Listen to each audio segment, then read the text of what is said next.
Hello Radhika, और बता कैसी है। मैं ठीक हूँ, तू बता। सच कितने दिनों बाद मिल रहे हैं। हाँ, कॉलेज के खत्म होने के बाद तो हमारा मिलना ही नहीं हुआ। वैसे आजकल कहाँ रह रही है। वो मेरे हस्बैंड का ट्रांसफर हुआ है तो अब मैं इसी एरिया में रहती हूँ। वो सामने जो कॉलोनी है ना, वही मेरा घर है। चल मैं तुझे अपना घर दिखाती हूँ। सामने ए ब्लॉक में, वहाँ तो मेरा भी घर, मतलब मेरी कोठी है वहाँ पर। चल ठीक है, आज मैं तेरे घर चलती हूँ, फिर कल तू मेरे घर आना। ठीक है चल, हम दोनों बहुत सारी बातें करेंगे। अंकिता और राधिका कॉलेज की फ्रेंड्स थी। शादी के बाद पहली बार वो दोनों एक दूसरे से मिल रही थी। अंकिता की शादी एक अमीर घर में हुई थी और राधिका एक साधारण परिवार में शादी होकर आई थी। अंकिता इस बारे में नहीं जानती थी। वो जब राधिका के घर गई तो राधिका के घर को देखकर वो मुंह बनाने लगी। ये लो अंकिता, चाय पियो। राधिका, कप अच्छे से धोए है ना, क्योंकि मुझे बहुत साफ सफाई से रहने की आदत है। तुम्हारा ये घर देखकर मुझे बहुत अजीब लग रहा है। तुमने शादी किससे की है? नाम क्या है और काम क्या करता है? अंकिता, तुम मेरे हस्बैंड को जानती हो। मैं जानती हूँ? कौन है तुम्हारा हस्बैंड? सौरभ। मैंने सौरभ से शादी की है। सौरभ से? अच्छा, चलो मैंने तो उसे ठुकरा दिया था। वो मेरी स्टेटस का नहीं था। खैर मैं चलती हूँ, मेरे हस्बैंड आने वाले होंगे। और कल तुम आ रही हो ना मेरे घर? हाँ हाँ, मैं आ जाऊंगी।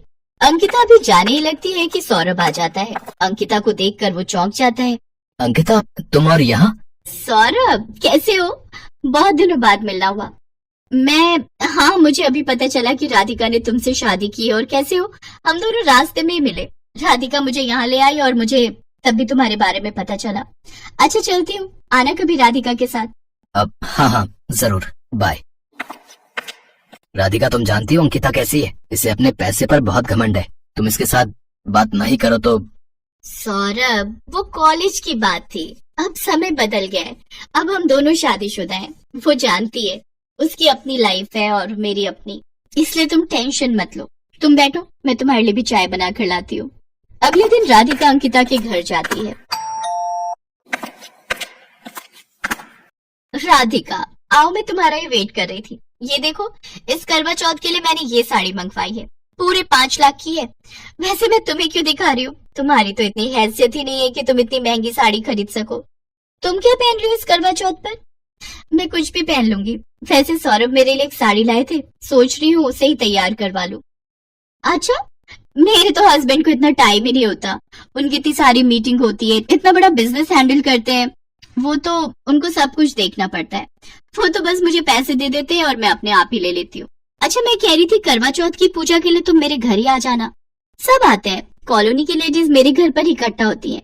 सबको पता है कि यहाँ बहुत स्पेस है और सबके लिए स्पेशल इंतजाम किया जाता है। गिफ्ट देती हूँ मैं सबको, और भी बहुत कुछ। बहुत मजा आता है। एक काम करना, तुम आ ही जाना मेरे घर। मैं तुम्हें इनवाइट कर रही हूँ। ठीक है, मैं आ जाऊंगी।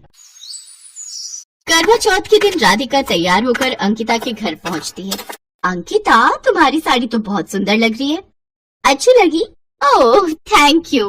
वैसे मैं सेलेक्ट ही ऐसा डिजाइन करती हूँ कि सब देखते रह जाएं। राधिका, तुम्हारी साड़ी तो बहुत सिंपल लग रही है। सब लोग पूजा में बैठ जाओ, मैं कथा शुरू कर रही हूँ।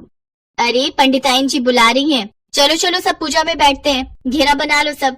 सब लोग करवा चौथ की पूजा करते हैं। मेरी सारी प्यारी फ्रेंड्स, आप सबने यहाँ आकर करवा चौथ बहुत ही इंटरेस्टिंग बना दिया। सब अपने अपने गिफ्ट लेकर जाना। राधिका, तू थोड़ी देर मेरे पास ही रुक, बाद में चली जाना। ठीक है अंकिता। राधिका अंकिता के पास रुकती है, तभी सौरभ का कॉल आ जाता है। हाँ सौरभ, मैं अंकिता के घर पर थी। वो करवा चौथ की पूजा यहीं की थी। पिज्जा? ओके। वैसे आज मेरा भी पिज्जा खाने का बहुत मन है। ठीक है, मैं थोड़ी देर में आती हूँ। अच्छा अंकिता, अब मैं चलती हूँ। सौरभ मेरा घर पर इंतजार कर रहे हैं। हाँ हाँ बिल्कुल। और वैसे भी राजीव आने वाले हैं। आज मुझे उनके साथ डिनर पर जाना है। हम हर साल करवा चौथ पर बाहर ही खाना खाते हैं। ये तो बहुत अच्छी बात है, जरूर जाना चाहिए। अच्छा मैं चलती हूँ। राधिका घर आ जाती है।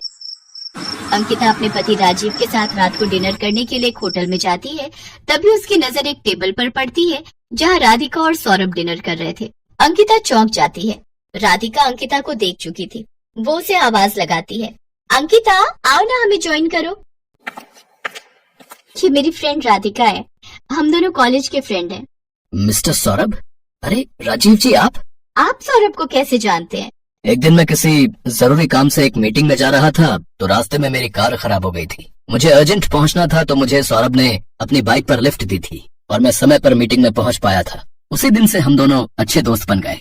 सौरभ, मुझे पता चला आपकी डील फाइनल हो गई। मुझे बहुत खुशी हुई आपकी तरक्की का सुनकर। Thank you so much Rajiv जी।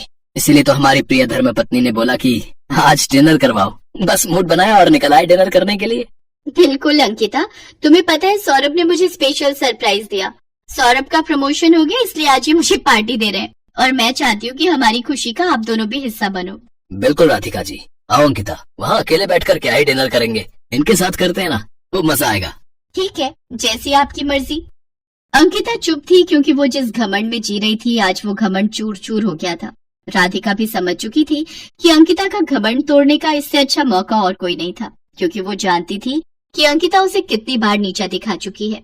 पर राधिका ने अंकिता का सम्मान भी किया, साथ ही उसे अच्छा सबक सिखा दिया, जैसे कि ईंट का जवाब पत्थर से देना